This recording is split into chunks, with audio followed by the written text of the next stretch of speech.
betul ya. Di sana harus betul-betul siap betul. Cuma hanya tanda tangan gampang satu detik ya tanda tangan.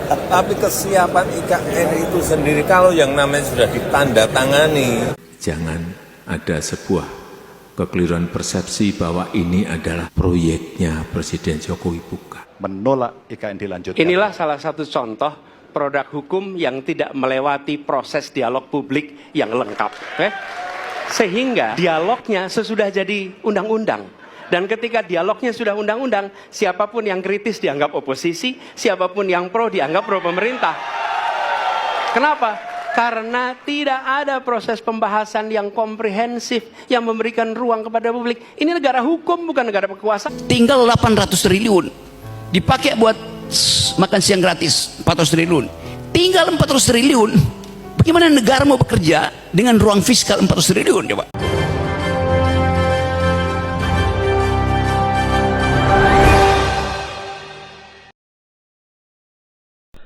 Assalamualaikum warahmatullahi wabarakatuh. Nah, Jokowi akhirnya tegaskan tidak akan pindah ke IKN ya. Kepres pemindahan Apa? Kepres pemindahan IKN. Pemindahan ibu kota dari Jakarta ke IKN. Kita melihat itu kesiapan betul-betul ya. Di sana harus betul-betul siap betul. Cuma hanya tanda tangan gampang satu detik ya tanda tangan. Tapi kesiapan IKN itu sendiri kalau yang namanya sudah ditanda tangani pindah itu semuanya harus siap. Bukan hanya gedungnya yang siap, furniturnya harus siap, listriknya harus siap, SDM-nya harus siap, sistemnya harus siap. Ini bukan pindahan rumah aja ruwetnya kayak gitu, ini pindahan ibu kota. Ini semuanya harus dihitung. Yang tanda tangan bisa saya, bisa Presiden terpilih Pak Prabowo Subianto. Tapi yang paling penting kotanya ini siap betul, ekosistemnya sudah terbangun. Kalau itu sudah siap, kan juga ada yang pendukung lainnya, logistik seperti apa, sekolah untuk anak-anak yang nanti di sana siap enggak, rumah sakitnya siap enggak, semuanya. Tidak hanya urusan kita pindah, kalau hanya orangnya aja, hanya bawa baju siap. Dan Jokowi juga tegaskan ya, keputusan pindah ke IKN itu bukan karena presiden saja, melainkan juga adalah keputusan rakyat Indonesia. Jangan ada sebuah kekeliruan persepsi bahwa ini adalah proyeknya Presiden Jokowi, bukan. Sebuah keputusan yang tidak mudah, tetapi itulah yang sudah kita putuskan. Kita juga izin kepada DPR. Nah, ini menjadi sorotan dari netizen ya. Padahal semua masyarakat tahu bahwa IKN itu adalah proyek ambisius Jokowi. Tapi sampai sekarang pun Jokowi tidak berani melakukan pemindahan ibu kota karena masih memikir berbagai hal, salah satunya ASN ya. Kalau ASN dipaksa pindahkan, bagaimana rumahnya, bagaimana fasilitas yang lainnya. Belum lagi anggaran IKN yang disetujui DPR hanya 27 triliun tahun depan ya. Apalagi di saat Prabowo menjabat terjadi defisit anggaran APBN mencapai 600 triliun. Nah, ada juga bocoran ya yang disampaikan oleh Refli Harun bahwa Prabowo tidak akan melanjutkan IKN. Saya mendengar orang yang dengar langsung dari Prabowo. Mudah-mudahan saya keliru. Kalau dia ngomong nggak benar berarti saya salah. Tapi kan kita nggak bisa cek langsung. Dia mengatakan saya ketemu dengan Prabowo sendiri di luar negeri. Pada waktu itu di Qatar Economic Forum. Saya tanya, mau pindah nggak? Dan Prabowo firm mengatakan, jangankan 5 tahun, 10 tahun pun saya nggak mau pindah. Apalagi DPR saja pernah mengatakan tidak mau pindah ke IKN. Jadi ini bisa dikatakan adalah proyek ambisius Jokowi yang pada akhirnya bisa diprediksikan akan mangkrak. Nah, netizen akhirnya ya mengkaitkan apa yang disampaikan oleh Anies Baswedan di dalam debat Pilpres kemarin. Anies pernah mengatakan inilah contoh proses hukum yang tidak pernah melibatkan publik ya. karena ambisius Jokowi ingin memindahkan ibu kota, sehingga pada akhirnya pun ya anggaran terbuang begitu besar dan tidak bisa memutuskan untuk memindahkan ibu kota. Dan akhirnya apa yang disampaikan oleh Anies adalah benar. Ini adalah tidak ada proses dialog publik. Menolak IKN dilanjutkan. Inilah salah satu contoh produk hukum yang tidak melewati proses dialog publik yang lengkap. Sehingga dialognya sesudah jadi undang-undang. Dan ketika dialognya sudah undang-undang, siapapun yang kritis dianggap oposisi, siapapun yang pro dianggap pro pemerintah. Kenapa? Karena tidak ada proses pembahasan yang komprehensif yang memberikan ruang kepada publik. Ini negara hukum, bukan negara kekuasaan. Dalam negara hukum, berikan ruang kepada publik untuk membahas sebuah peraturan sebelum dia ditetapkan. Tapi ini nada-nadanya seperti negara kekuasaan, di mana penguasa menentukan hukum. Dan kemudian dari situ kita berdebat pro kon. Kami melihat ada kebutuhan-kebutuhan urgen yang dibangun untuk rakyat. Kalau hari ini kita belum bisa menyiapkan pupuk lengkap, tapi pada saat yang sama kita membangun sebuah istana untuk presiden, di mana rasa keadilan kita? Yang IKN tadi, saya numpang jawab di statement itu. Ketika tujuan membangun kota baru dan dengan alasan pemerataan, maka itu tidak menghasilkan pemerataan yang baru. Mengapa? Karena itu akan menghasilkan sebuah kota baru yang timpang dengan daerah-daerah yang ada di sekitarnya. Jadi, antara tujuan mau memeratakan Indonesia tidak. Kalau mau meratakan Indonesia, maka bangun kota kecil menjadi menengah, kota menengah menjadi besar di seluruh wilayah Indonesia. Bukan hanya membangun satu kota di tengah-tengah hutan. Karena membangun satu kota di tengah hutan itu sesungguhnya menimbulkan ketimpangan yang baru. Jadi sekali lagi nih, antara tujuan dengan langkah yang dikerjakan itu tidak nyambung. Nah, kami melihat di sini problem. Ini problem. Karena itu ini harus dikaji secara serius.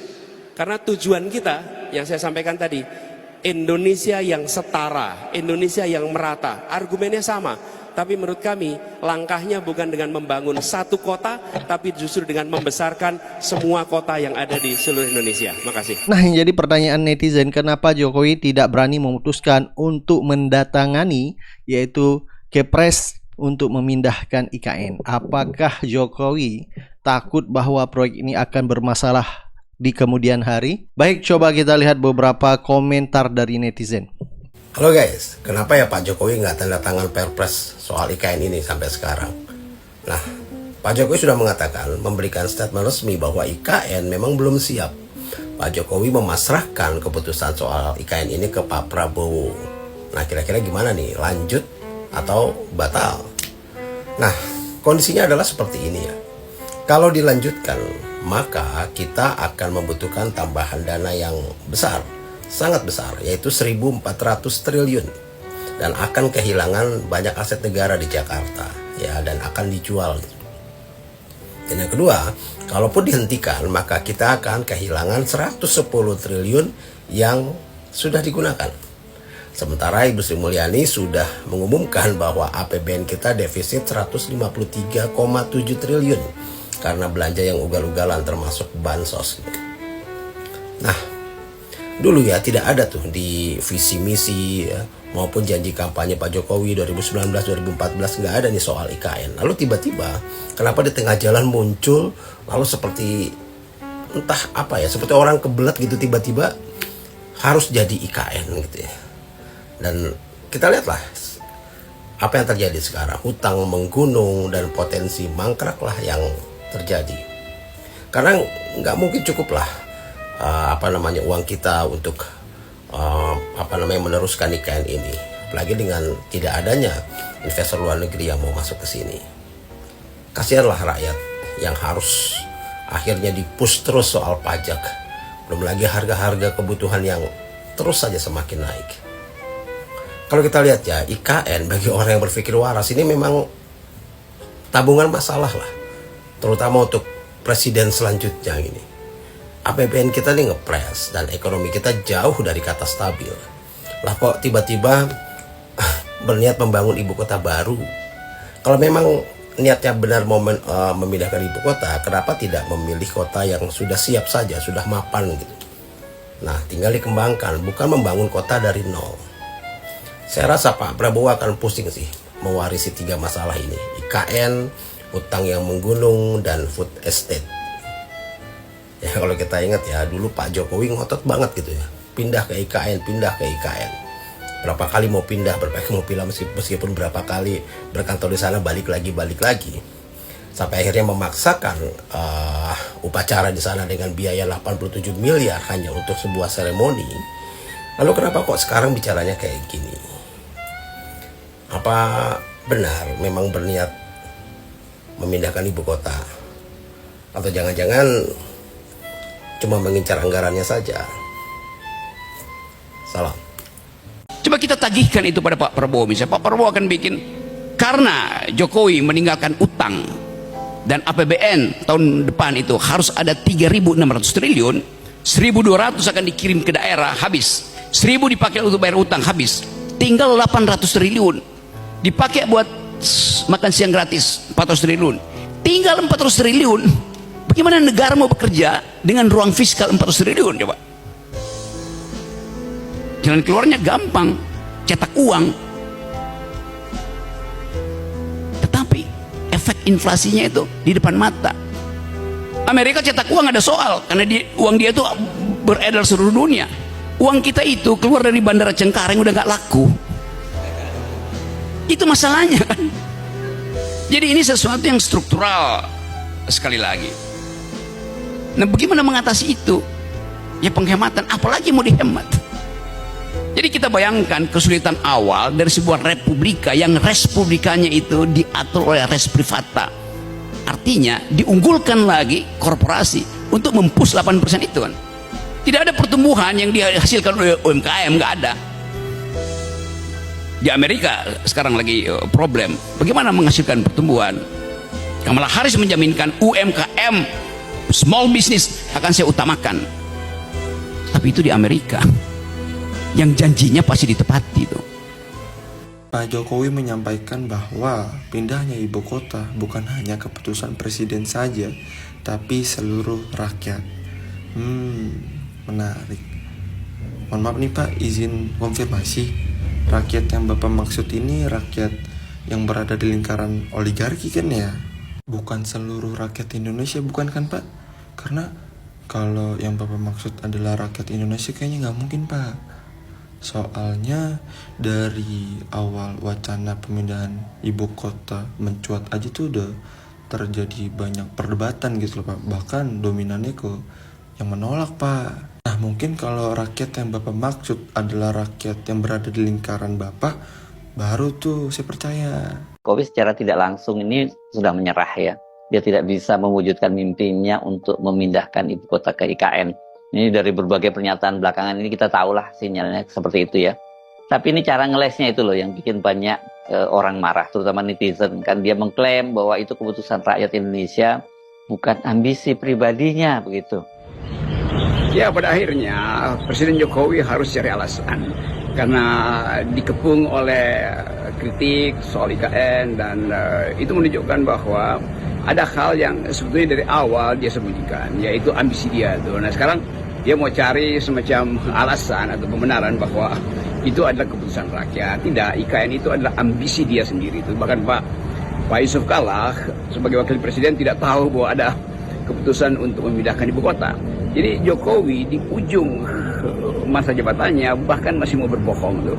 Tetapi dia akan dikejar oleh fakta-fakta bahwa memang IKN akan mangkrak.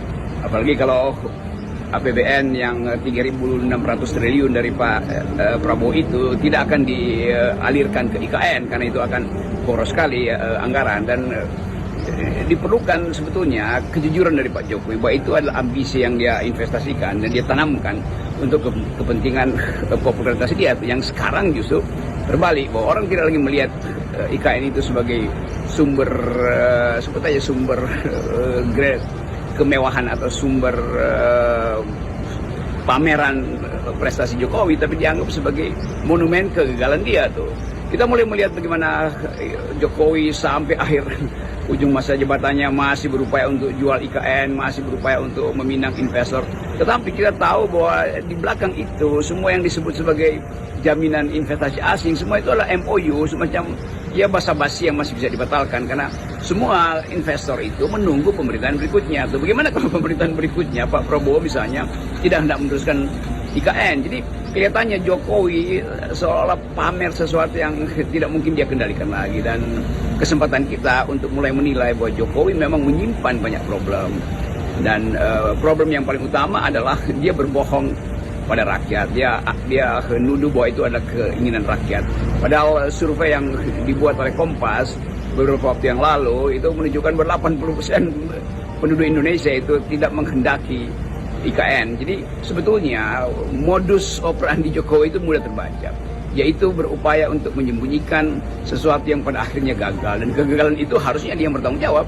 Nah, kesempatan kita untuk menilai Jokowi justru ada di era ketika dia akhirnya mau mulai minta maaf dan mulai mengalihkan persoalan, seolah-olah hal-hal yang dia rancang dengan keliru itu adalah kesepakatan dia dengan rakyat. Itu yang saya maksud dari beberapa waktu yang lalu, bahwa Jokowi melanggar prinsip pacta sunt servanda. Itu perjanjian harusnya dia lakukan tuh. Tetapi dia tidak melakukan perjanjian dengan rakyat. Dia bikin perjanjian dengan masa depan dinastinya tuh. Yang ngomong gini, berarti kerusakan negara yang diakibatkan oleh Jokowi itu PDIP harus tanggung jawab. Karena mulai dari wali kota, gubernur DKI, presiden 2 periode, itu didukung PDIP. PDIP harus tanggung jawab. Tahayul. Tidak mungkin Jokowi itu diusung oleh rakyat, bukan oleh PDIP. Tidak usah bohong loh. Kalau komen yang bener loh sama gue. Itu diusung oleh rakyat, dipilih oleh rakyat. Takbir. Jokowi pindah ibu kota bukan keputusan presiden saja. Pindah-pindah aja sih Pak. Jadi kapan Pak pindahnya Pak? Aduh, ini kita nunggu-nunggu loh. Jakarta udah full nih, tuh lihat tuh. Jakarta mau hujan, gelap guys, Jakarta gelap guys, tuh lihat tuh. Gelap, Jakarta gelap. Padahal jam 5 masih jam 5 udah gelap begini. Padahal pindah-pindah aja, nggak usah ngomong pindah. Katanya Juni mau pindah nggak jadi. Sekarang yang lain bukan keputusan presiden saja. Padahal mau pindah tinggal pindah. Susahnya apa sih, ya kan? Biar cepat-cepat lagi Gibran, Toros itu, ya kan? Buat apaan? Udah dibangun sana sini. Aduh hujan guys. Udah dibangun sana sini tapi nggak ditempatin kan.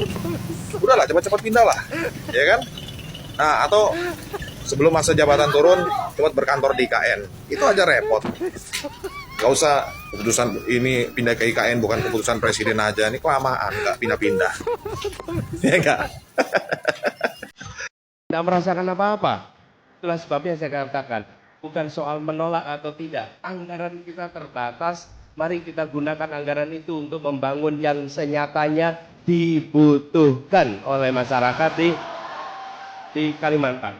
Jadi hal-hal mendasar ini yang menurut saya jauh lebih penting. Saya ingin sampaikan, bagi sebagian orang di Jakarta sering tidak bisa membedakan mana keinginan, mana kebutuhan. Betul tidak? Saya bersyukur masyarakat Samarinda bisa membedakan mana keinginan, mana kebutuhan. Yang kita harus selesaikan segera adalah kebutuhan kita. Keinginan kita punya macam-macam, tapi bereskan dulu kebutuhannya. Dan saya percaya bila kebutuhan dasar itu dari mulai pendidikan, kesehatan, mobilitas, transportasi, lingkungan dibereskan, insya Allah Kalimantan akan maju, rakyatnya akan merasakan kesejahteraan. Dan bukan hanya satu lokasi, tapi semua lokasi yang ada di Kalimantan. Tempat ini terlalu kaya untuk penduduk yang merasa miskin.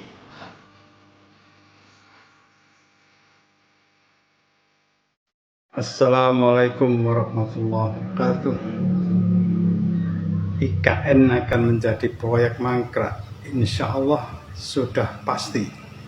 Indikasinya adalah Jokowi sendiri yang beberapa hari ini masih menjabat sebagai Presiden Republik Indonesia itu menegaskan bahwa belum memindahkan ibu kota ke IKN. karena pindah rumah aja katanya itu perlu proses, apalagi pindah ibu kota. Mulai menjilat ludah sendiri.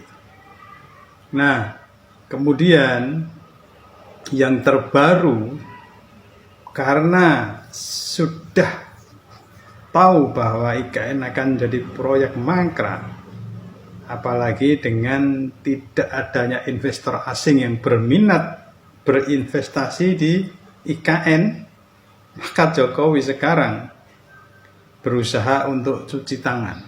Supaya apa? Supaya ketika dia tidak menjabat presiden lagi mulai 20 Oktober pukul 10 pagi nanti, itu tangannya bersih.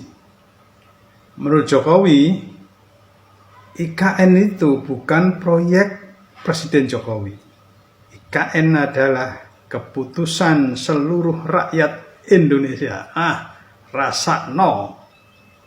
Rakyat Indonesia, kalian menyetujui ya untuk pindah ibu kota ke IKN, lalu membangun ibu kota negara Nusantara yang menghabiskan triliunan rupiah. Ternyata belum jadi apa-apa sampai sekarang. Dan berharap ikut diteruskan oleh Prabowo. Yang tentu saja insya Allah Prabowo juga tidak akan mau meneruskan itu karena tidak ada biaya. Ini ada upaya cuci tangan Jokowi ini ditulis dalam sebuah berita oleh CNN Indonesia. Ini saya bacakan ya. Presiden Joko Widodo menegaskan pemindahan ibu kota negara ke Kalimantan Timur bukan proyek pribadinya. Ia mengatakan pemindahan IKN sudah dengan izin DPR RI dan disetujui mayoritas fraksi partai. Nah, tinggal kita, apakah rakyat merasa diwakili oleh partai-partai itu, oleh anggota DPR RI? Tentu tidak, karena menurut saya sendiri tidak merasa diwakili, karena DPR itu adalah gerombolan orang-orang yang mengedepankan kepentingan pribadinya daripada kepentingan rakyat. Jangan ada sebuah kekeliruan persepsi bahwa ini adalah proyeknya Presiden Jokowi. Bukan, itu sudah melalui tahapan-tahapan yang baik dalam kita berbangsa dan bernegara, kata Jokowi saat membuka Rakornas Basnas tahun 2024 di Istana Negara IKN Rabu 25 September kemarin. Ya, silakan Pak Jokowi, Anda boleh cuci tangan, silakan. Tapi rakyat tidak main-main. Elemen-elemen masyarakat, para tokoh, para pengacara sudah menyiapkan gugatan dan tuntutan hukum kepada Anda dan keluarga. Bahkan ada rencana jika nanti hukum di Indonesia tidak tegak dalam mengadili Anda dan keluarga, maka elemen masyarakat, tokoh masyarakat, pengacara, guru besar akan melaporkan kasus ini, mengangkat kasus yang melibatkan Anda dan keluarga itu ke Mahkamah Internasional. Kita lihat bagaimana nasib Anda setelah lengser dari Istana Negara 20 Oktober nanti. Rasanya rakyat sudah tidak sabar lagi menunggu 20 Oktober. Dan kita berharap insya Allah Allah akan membalik hati Presiden terpilih Prabowo untuk benar-benar menegakkan hukum setegak-tegaknya di negeri ini. Kita tunggu ya. Assalamualaikum warahmatullahi wabarakatuh. Presiden Jokowi bilang kalau proyek IKN adalah kesepakatan seluruh rakyat Indonesia. Nggak salah Pak. Emang menurut kriteria Bapak, yang namanya rakyat itu seperti apa? Apa hanya mereka yang nurut, mendukung, dan memuja Bapak aja? Pak Jokowi mungkin gak ada waktu buat ngecek medsos. Karena di situ Pak, rakyat bersuara. Emang Bapak gak pernah nonton video orang-orang yang pada neriakin Bapak? Emang Bapak gak sadar kalau ada banyak sekali demo dan kritik masyarakat kepada Bapak dan keluarga Bapak yang terus datang secara bergelombang-gelombang? Kan kelihatan jelas Pak, bahwa lebih banyak orang yang gak nurut dan tidak mendukung Bapak dan kebijakan Bapak. Masa iya sekarang Pak Jokowi bilang kalau proyek IKN adalah kesepakatan seluruh rakyat? Atau mungkin menurut Pak Jokowi yang namanya rakyat itu yang suaranya diwakili oleh DPR. Mungkin dulu begitu Pak. Tapi kan sekarang Pak Jokowi sudah menguasai hampir seluruh partai di parlemen. Sekarang itu DPR sudah tidak ada lagi Pak. Sudah berganti nama menjadi DPJ atau Dewan Pemuja Jokowi. Jadi janganlah Pak Jokowi menjelang masa pensiun malah menimpakan proyek IKN dan segala hutangnya kepada rakyat. Karena kalau semua kebijakan Pak Jokowi adalah berdasarkan kesepakatan seluruh rakyat, maka saya yakin kita nggak akan seperti sekarang Pak. Saya yakin sikap rakyat kepada Bapak tidak akan seperti sekarang. Jadi gantianlah Pak. Sekarang rakyat yang ngomong. Lah kok tanya kami? Tanyakan sama presiden yang bikin IKN. Salam semangat antitesa 24.